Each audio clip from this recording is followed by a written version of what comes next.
Hello friends, हमारा उज्जैन में 2 दिन का स्टे था जो ख़त्म हो चुका है एमपीटीडी शिप्रा में। और अब हम निकल रहे हैं चित्तौड़गढ़ की ओर।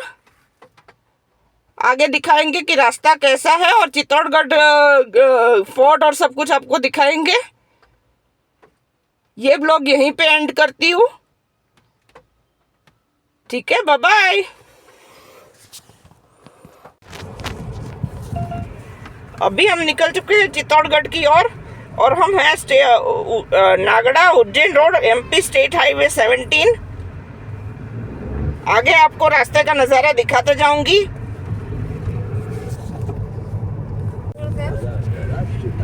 ये देखिए, अभी बादल छाए हुए हैं, हल्की हल्की सी बारिश हो रही है और ये हाईवे छोटा सा है, सिंगल पट्टी का। और आगे बढ़ते जा रहे हैं हम।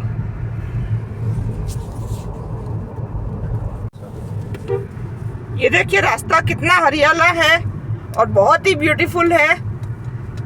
बारिश की वजह से एकदम हरा हरा हो गया है सब कुछ। On the way to Chittorgarh हम यहाँ पे रुद्राक्ष में रुके हुए हैं। यहाँ पे टॉयलेट भी एकदम क्लीन थे और बिल्कुल स्वच्छ थे। और अभी हम चाय पीने जा रहे हैं। रेस्टोरेंट अच्छा है, सॉरी होटल अच्छा है। रेस्टोरेंट रास्ते पे देखिए ग्रीनरी तो है, पर रास्ता इतना छोटा है कि मुश्किल से 40-50 की स्पीड पे चल पा रहे हैं। 70-80 तक तो पकड़ ही नहीं पा रहे। आगे देखते हैं हम कितने बजे पहुंच रहे हैं।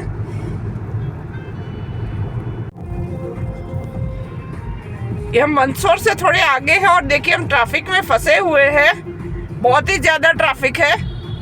देखते हैं आप कब पहुंचते हैं चित्तौड़गढ़।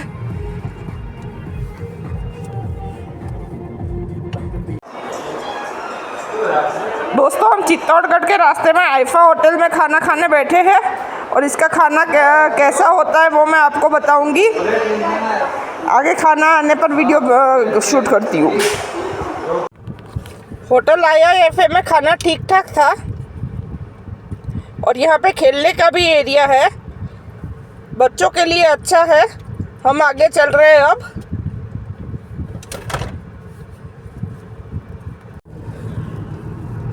अभी हम लोग मंदसौर गांव क्रॉस किया है। मंदसौर गांव की खासियत यह है कि रावण की पत्नी मंदोदरी जी यहाँ की बेटी, मंदसौर के राजा की बेटी थी। तो रावण यहाँ के जमाता है और कभी आपको मंदसौर की टूर पे भी ले जाएंगे। अभी तो चित्तौड़गढ़ की ओर आगे बढ़ रहे हैं।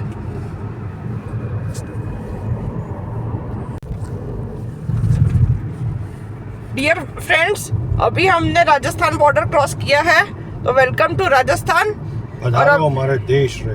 पधारो हमारे देश। और चित्तौड़गढ़ अभी 47 मिनट्स दूर है। अभी चित्तौड़गढ़ पहुंच के हम होटल आपको दिखाती हूँ। हेलो फ्रेंड्स, हम लोग अभी राजस्थान पहुंच गए हैं, पर एक जगह चाय पीने के लिए रुके हुए हैं।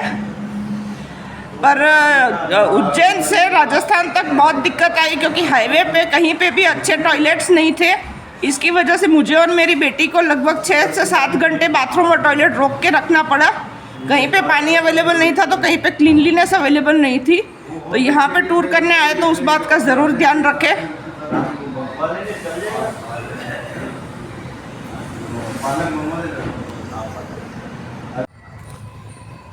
अभी हम चित्तौड़गढ़ पहुँच गए हैं और हम लोग चेक इन कर रहे हैं RTDC होटल पन्ना में। ये राजस्थान टूरिज़्म की होटल है। आगे चल के मैं आपको रूम टूर दूंगी।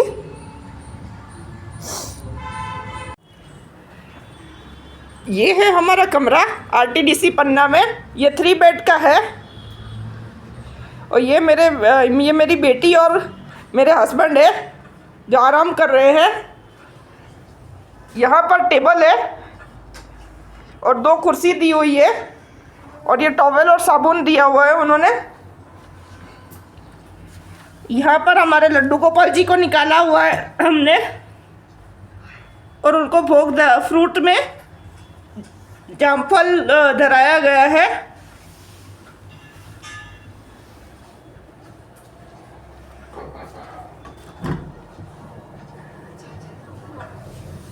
ये कपड़ है उनका पूरा।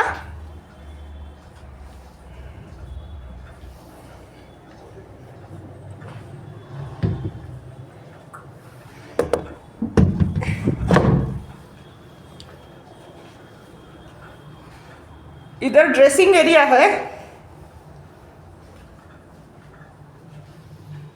और ये हमारा बाथरूम है। बाथरूम काफी बड़ा है।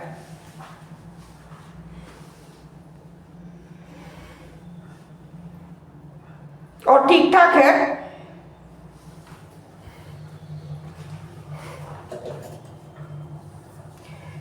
ये रूम पड़ा है हमें कुछ 2 दिन के लिए 1800 रुपीज में, including breakfast per day.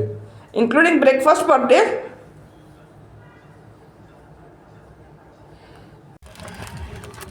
Hello friends, ये हमारा दूसरा दिन है चित्तौड़गढ़ में और हम आ चुके हैं चित्तौड़गढ़ फोर्ट में। अभी हमारा गाइड जो है वो टिकट लेने गया है। टिकट का कॉस्ट है 40 रुपीज़ पर पर्सन और 50 रुपीज़ कार के, और 14 साल के से कम उम्र के बच्चों के लिए फ्री है।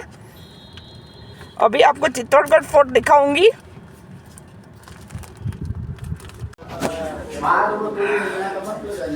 ये मैं दिखा रही हूँ आपको राणा कुंभा पैलेस, और ये हमारे गाइड है संदीप जी।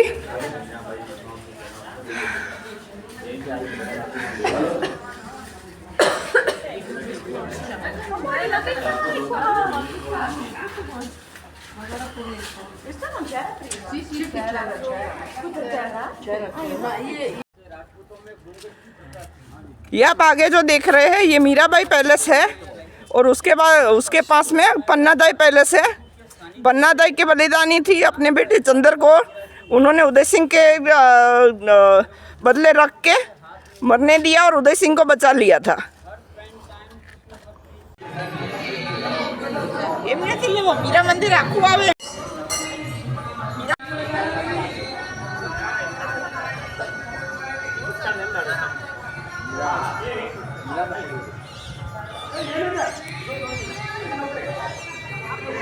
हम लोग अभी कुंभा श्याम मंदिर के बाहर खड़े हैं। मंदिर में वीडियोग्राफी करना अलाउड नहीं है, सो हम आपको अंदर की मूर्तियाँ नहीं दिखा सकते। आगे हम लोग आपको चित्तौड़गढ़ फोर्ट दिखाते रहेंगे।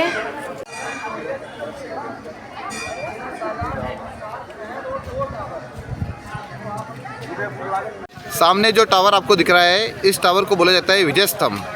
ये महाराणा कुंभा के द्वारा 1448 में इसका निर्माण हुआ था। मालवा और गुजरात 2 स्टेट्स ने मिलकर अटैक किया था। युद्ध में राणा कुंभा का विजय हुआ था, तो ये विजय के उपलक्ष्य में टावर बनाया गया था। जस्ट टावर के पास में जो पीपल का पेड़ और गार्डन जो दिख रहा है वो जौहर स्थल है, जहाँ रानी पद्मिनी जी ने 16,000 राजपूत वीरांगनाओं के साथ अपनी इज्जत को बचाने के लिए जौहर किया था। उसी गार्डन के जस्ट पास में जो छोटा सा मंदिर आपको दिख रहा है बड़ा, वो ब्रह्मा विष्णु और महेश का मंदिर है। समाधीश्वर टेम्पल के नाम से उसको जाना जाता है। और सामने वो पूर्वी जौहर गेट बना हुआ है, जहाँ राजपूत वीरांगनाएँ जौहर के लिए इस गेट से होकर जाती थी। एक आर्ट एंड क्राफ्ट बनता है। पहला यहाँ का एक आयुर्वेदिक रजी बनाते हैं। जैसे नॉर्मली रजी आप घरों में यूज़ में लेते हो, वो रुई के ऊपर बनता है, कॉटन के ऊपर बनता है, हम वो नहीं बनाते। हमारे यहाँ पर एक जड़ी बूटी वाला रजी बनाते हैं, जिसको आप सर्दी में गर्मी में दोनों ही तरफ से यूज़ में ले सकते हो। प्लस आयुर्वेदिक होता है। आयुर्वेदिक का मतलब ये होता है जैसे परिवार में किसी को पुराना से पुराना घुटनों का, जोड़ों का दर्द होता है या शुगर ब्लड प्रेशर होता है, आप लाखों रुपये खत्म करा लो, ऑपरेशन करा लो, बुरा मत मानना। कोई भी फैमिली डॉक्टर आपको गारंटी लिखकर नहीं देगा, लेकिन किले के ऊपर मेन गारंटी 60 दिन का लिख कर आता है, ज़्यादा नहीं। 60 दिन में किसी का दुखाव नहीं जाता है, शुगर ब्लड प्रेशर नहीं जाता है, तो यहाँ आने का जरूरत नहीं है। आपके अहमदाबाद में भी कॉल करके पैसा ले सकते हो। डिलीवरी बॉय घर तक आता है, पीस लेता था, पैसा ले जाता है, लेकिन उसका चार्जेस थोड़ा एक्स्ट्रा लगता है, 50 रुपये। और एक साड़ी बनाते हैं यहाँ का ऑर्गेनिक फ्रेग्रेंस के ऊपर, फाइबर के ऊपर। साड़ी में जब बम्बू कॉटन के ऊपर साड़ी, कस्टर्ड एप्पल सीताफल का साड़ी, एक तुलसी फाइबर का साड़ी जो पूजा पाठ शादी लगने शुभ मानते हैं, बनाना साड़ी बनाते हैं, और एक महारानी पद्मावत साड़ी बनाते हैं। रानी पद्मावती ने कभी कोई साड़ी नहीं पहना था, वो तो राजपूती पोशाक पहनती जो 12 से 13 के होते हैं। रानी पद्मावती के महल की छत की बाउंड्री का डिजाइन है पूरे किले की, उसकी पूरी बॉर्डर और पल्लू पर है। उसका कपड़ा बनता है ऑर्गेनिक। कितनी भी गर्मी में पहन के निकलो तो बॉडी पे चुपता नहीं कपड़ा, क्योंकि जो हाथ से बनता है कपड़ा। अगर देखना चाहते हो 2 चीज़ें फेमस बनती है, दोनों चीज़ें देखिए। आपका नाम क्या है भैया? करण सोनी। करण सोनी। और इस दुकान के एड्रेस क्या है? चित्तौड़गढ़ फोर्ट के अंदर, न्यू भामाशाह हस्तकला के अंदर, दुर्ग चित्तौड़गढ़ फोर्ट है। 31/2001 यहाँ की चित्तौड़गढ़ का पिन कोड है। अब मैं आपको प्रोडक्ट दिखा देता हूँ। ठीक है, थैंक यू।